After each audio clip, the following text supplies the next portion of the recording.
Lab taken to class. Special care and support for research.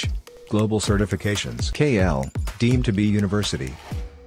నిన్న రాష్ట్రంలో జరిగినటువంటి కొన్ని పరిణామాలను గమనిస్తే భగవద్గీతలో శ్రీకృష్ణుడు చెప్పినటువంటి కర్మ సిద్ధాంతం గుర్తుకు రాక తప్పదు.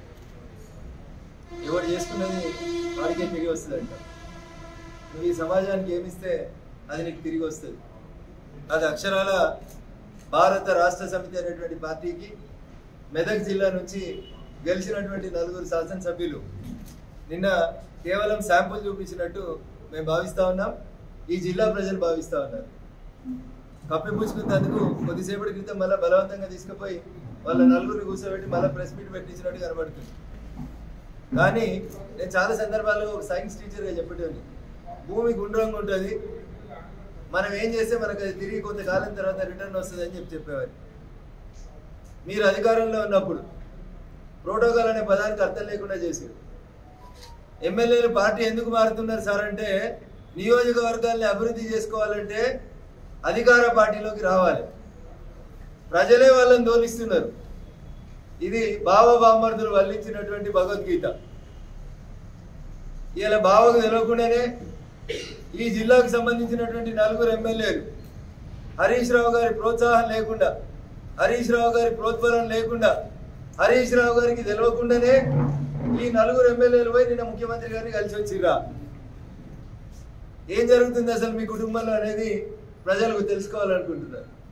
మీ కుటుంబ పాలన వద్దని పంపించిన తర్వాత కూడా ఇంకా షాట్ల తౌడు వస్తే కుక్కలు కొట్లాడినట్టు ఒకరు తూర్పు ఒకరు పడమర కొట్లాడుతూ ఈ రాష్ట్ర రాజకీయాల్ని భ్రష్టు పట్టించేటువంటి కార్యక్రమాన్ని మీరు ఇంకా కొనసాగిస్తూ సన్నాయి నొక్కులు నొక్కుతారు. ఉద్యమకారులకు ఇస్తాం, కార్యకర్తలకు ఇస్తామని చెప్పి 20 ఏళ్ల తర్వాత యాదికి వచ్చినట్టు ముచ్చట చెప్తూ మెదక్ ఎంపీ బీఫామ్ని ఆల్రెడీ ఒక ఆయనకు అమ్మేసుకున్నారని, భూముల అరకొండలకి రింగ్ రోడ్ని వంకర్లకు తిప్పిన వాళ్ళకి అమ్ముకున్నారని చెప్పి ఒకవైపు ప్రచారం జరుగుతున్నటువంటి ఈ తరుణంలోనే మొన్న సాయంత్రం ఫామ్ హౌస్కి చేరుకున్నటువంటి ముఖ్యమంత్రి గారి తనయ తాను మెదక్ ఎంపీ నుంచి పోటీ చేస్తానని, తన తండ్రి మీద కుటుంబం మీద ఒత్తిడి తెస్తుందని తెలుసుకున్నటువంటి సిద్దిపేట శాసనసభ్యులు ఈ పెంటంతా నాకెందుకని బహుశా ఈ 4 ఎమ్మెల్యేలు అన్నట్టు వార్నింగ్ ఇచ్చే రూపం లోపల పంపించినాడని చెప్పి ప్రజలందరూ భావిస్తూ ఉన్నారు. నేనైతే అనుకుంటా ఉన్నా, హరీష్ రావు గారి నోటీసులో లేకుండా, హరీష్ రావు గారి పర్మిషన్ లేకుండా ఈ 4 ఎమ్మెల్యేలు పోయి ముఖ్యమంత్రిని కలిసిరని నేను అనుకోవట్లేదు. గతంలో ఒకసారి మనందరికీ గుర్తుండుంటుంది, రాజశేఖర రెడ్డి గారు ముఖ్యమంత్రిగా ఉన్నప్పుడు రెండోసారి రాజశేఖర రెడ్డి ముఖ్యమంత్రి అయిన తర్వాత గట్లే మీ సిద్దిపేట ఎమ్మెల్యే గారు ఇట్లా ఒక ఫోకే తీసుకొని పోయి రాజశేఖర రెడ్డి గారిని కలిసిరు. మళ్ళీ తెల్లారి ఏమైందో తెలియదు, వాళ్ళు కూడా ఇవాళ ఈ 4 పెట్టినట్టు ఆయన కూడా అప్పుడు ప్రెస్ మీట్ పెట్టిండని అందరు మీడియా మిత్రులంతా ఫోన్ చేసి చెప్తా ఉన్నారు. సో అసలు ఆ కుటుంబంలో ఏం జరుగుతుంది, ప్రజలు తిరస్కరించిన తర్వాత ఏమైనా జ్ఞానోదయం అయిందా అంటే, పార్టీ మీద పెత్తనం కోసం ఒకరి మీద ఒకరు జరుపుకుంటున్నటువంటి ఆధిపత్య పోరులో ప్రజలు చాలా స్పష్టమైనటువంటి తీర్పు ఇచ్చిండ్రు. ఈ రాష్ట్రానికే మీరు వద్దని చెప్పిండ్రు. ఇక దేశానికి పార్లమెంట్కి జరిగేటువంటి ఎన్నికల లోపల మీరు ఒక పెద్ద బిగ్ జీరోగా మిగిలబోతున్నారు. ఇది మీ కుటుంబ అంతర్గత కలహాల వల్ల జరుగుతున్నటువంటి ఇష్యూ తప్ప ఇంకొకటి కాదు. ప్రోటోకాల్ కోసం పోయినామని సన్నాయి నొక్కులు నొక్కుతారు. ఈ సన్నాయి నొక్కులు నొక్కుతున్నటువంటి వాళ్ళల్లో ఒక ఆయన ఇంతకుముందు మెదక్ పార్లమెంటు నుంచి ప్రాతినిధ్యం వహిస్తుండే. ప్రోటోకాల్ అంటే ఏందో ఆయనకి ఏమైనా అర్థమైందేమో అప్పుడు అడగాలి. ఇవాళ ప్రోటోకాల్ యాదికి వచ్చిందా?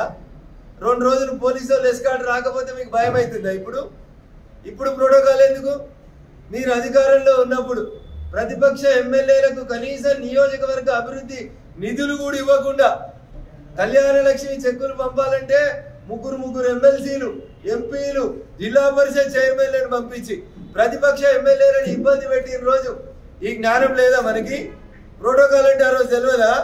జిల్లా ఇన్ఛార్జి మంత్రులతో అడ్డం పెట్టి ఎమ్మెల్యేలకు వచ్చినటువంటి నిధులని దోసుకపోతే చివరికి కోర్టుకు పోయి పిటిషన్ వేసుకోవాల్సినటువంటి దుస్థితిని కల్పించారు.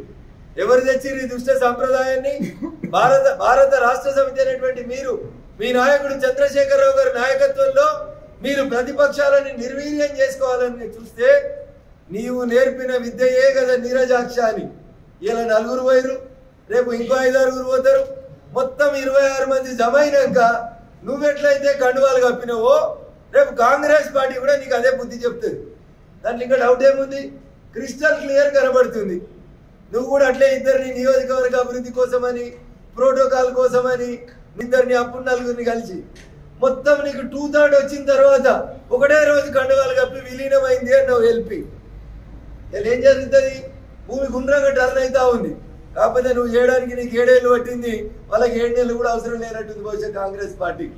ఎందుకంటే శతాధిక వృద్ధురాలు కాబట్టి, 100 సంవత్సరాల ఎక్స్పీరియన్స్ ఉంది కాబట్టి, నీలాంటి వానికి సరి అయినటువంటి రీతిలో బుద్ధి చెప్పేందుకు నీ సొంత ఎమ్మెల్యేలు, ఆఖరికి నీ అల్లుడు, వీళ్ళంతా కలిసి నీకేదో చేస్తున్నారనేది నీకు అర్థం కావాలి. అందుకని తెలంగాణ సమాజానికి, తెలంగాణ మేధావులందరూ కూడా నేను ఒకటే అప్పీల్ చేయదలుచుకున్నాను. రానున్నటువంటి పార్లమెంట్ ఎన్నికలలో బారాసా కోటేస్తే అది కోమటి చెరువు లేచినట్టు అవుతుంది, హుస్సేన్ సాగర్ లేచినట్టు అవుతుంది, మూసీ నది లేచినట్టు అవుతుంది తప్ప ఒక్కరికి కూడా ఉపయోగం ఉండదు. ఒక ఎంపీఓ పొరపాటున, ఒక ఎంపీఓ 2 ఎంపీలో గెలిస్తే వీళ్ళు పోయి ఏం చేయాలి? రేపు ఏం చేయడానికి కూడా వీళ్ళతో కాదు. అందుకని దయించి విఘ్నులైనటువంటి తెలంగాణ సమాజం అంతా ఈరోజు ఆలోచించాలి. ప్రపంచమంతా నరేంద్ర మోడీ గారి నాయకత్వాన్ని స్వాగతిస్తూ ప్రపంచమంతా రామమయం వైపు నడుస్తూ ఉంటే ఈ రోజు మరి తెలంగాణ సమాజం ఎడిపోతుంది. రేపు ఎన్నికలు వచ్చినప్పుడు ఎవరి పక్షాన్ని నిలబడాలనేది ఒకసారి దయచేసి ఆలోచించాలని చెప్పి విఘ్నులైనటువంటి తెలంగాణ సమాజానికి ఈ సందర్భంగా అప్పీల్ చేస్తూ, నేను కర్మ సిద్ధాంతంతో ఈ ప్రెస్ మీట్ ఎందుకు ప్రారంభించిన అంటే, కర్మ మీకు చూపిస్తా ఉంది, కర్మ మీకు సమాధానం చెప్తా ఉంది, ప్రకృతి మీకు సమాధానం చెప్తా ఉంది. మీరు అసెంబ్లీకి నడవలేని స్థితులలో మీ ఇంట్లో 2009లో ఎట్లయితే మీ అధ్యక్ష పదవిని గుంజుకోవడానికి కొట్లాటలు జరిగినాయో, ఆ రోజు 9 సీట్లు గెలిస్తే 2009లో ఎట్లాంటి కుమ్ములాటలు మీ కుటుంబంలో జరిగినాయో ఇలా మళ్ళీ సేమ్ రిపీట్ అవుతా ఉంది.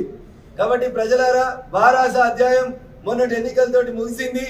బారాసకి భవిష్యత్తు తెలంగాణలో లేదు. టిఆర్ఎస్ ని బారాసగా మార్చినప్పుడే వాళ్ళు పేగుబంధం తెంచుకున్నారు. వాళ్ళు ఈ ప్రజలతోటి మాకు సంబంధం లేదనుకున్నారు. ఇప్పుడు కూడా వాళ్ళు ఎంతసేపు ఎంపీ టికెట్లని ఎట్లా అమ్ముకుందాం, ఎట్లా డబ్బులు సంపాదించుకుందాం అనేటువంటి ఆశతోటి తప్ప ఈ తెలంగాణ సమాజానికి, తెలంగాణతోటి, బారాసతోటి ఉపయోగం లేదు. కాబట్టి ప్రజలు ఆలోచించి భారతీయ జనతా పార్టీని భవిష్యత్తులో జరిగేటువంటి పార్లమెంట్ ఎన్నికలలో ఆశీర్వదించాలని చెప్పి నేను ఈ సందర్భంగా ప్రజానీకానికి విజ్ఞప్తి చేస్తాను. మరిన్ని వీడియోస్ కోసం ఛానల్ ని సబ్స్క్రైబ్ చేయండి, లేటెస్ట్ అప్డేట్స్ కోసం వాట్సాప్ ఛానల్ ని ఫాలో చేయండి, అండ్ లింక్ డిస్క్రిప్షన్ లో ఉంది.